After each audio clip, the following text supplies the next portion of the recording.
राजकारण होत राहतं. वैयक्तिक संबंध मी नेहमी माझ्या भाषणात नेहमी सांगते, रिश्ते ही मायने रखते.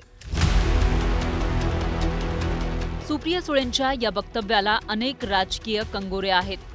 बारामती विधानसभा निवडणुकीच्या पोटनिवडणुकीत सुनेत्रा पवारांच्या प्रचारासाठी उतरणार का, यावर सुप्रिया सुळेंनी दिलेलं हे उत्तर. अजित पवारांच्या निधनानंतर होत असलेल्या या पोटनिवडणुकीत सुनेत्रा पवार यांच्या विरोधात राष्ट्रवादी शरदचंद्र पवारांच्या पक्षानं उमेदवार दिलेला नाही. खासदार सुप्रिया सुळेंनी सोशल मीडियावर पोस्ट करत काँग्रेसला निवडणूक बिनविरोध करण्याचं आवाहन केलं.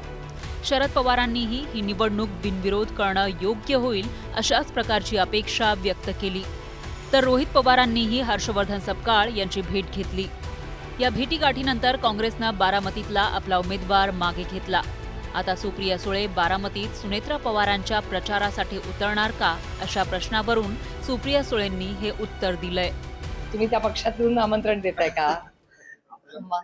म्हणजे तुमचं काम जे काय आहे ते केलेलं आहे. नाही, हे बघा, रिश्ते तर मायने रखते आहे, पण त्या पक्षांनी तर विचारू दे. तुम्ही त्यांच्या बाजूनी विचारत असाल तर माझ्याकडे उत्तर आहे. सर्व राजकीय पक्षांनी त्या ठिकाणी सुनेत्रा वहिनीला आपला उमेदवार म्हणून त्या ठिकाणी पाहतायत आणि सर्व राजकीय पक्षाच्या नेत्यांची भूमिका हेच आहे की अजितदादांच्या हयातीनंतर सुनेत्रा वहिनीच्या पाठीमागं उभं राहून खरी श्रद्धांजली या निवडणुकीमध्ये मतरूपी व्हायची आहे.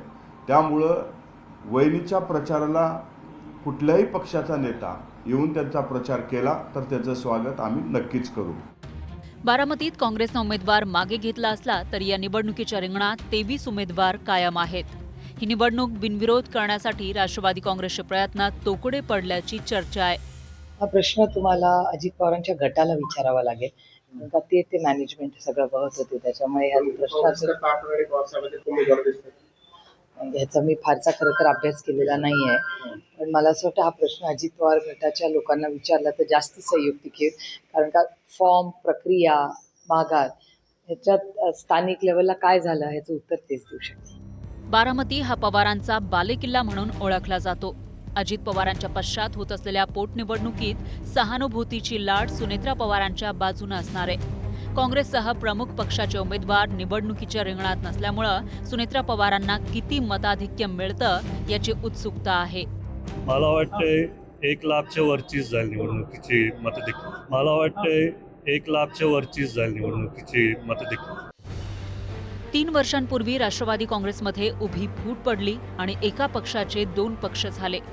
गेल्या लोकसभा निवडणुकीत तर सुप्रिया सुळे आणि सुनेत्रा पवारांमध्ये लढत झाली होती. आता अजित पवारांच्या निधनानंतर बारामती पोटनिवडणुकीत राजकीय वाटा वेगळ्या असल्या तरी पवार कुटुंब म्हणून एकत्र असल्याचं दिसून आलंय. आता सुप्रिया सुळेंना प्रचारात उतरण्यासाठी अजितदादांच्या राष्ट्रवादीकडून निमंत्रण दिलं जाणार का, असा प्रश्न राजकीय वर्तुळात चर्चिला जातोय. Bureau report, news 18 Marathi.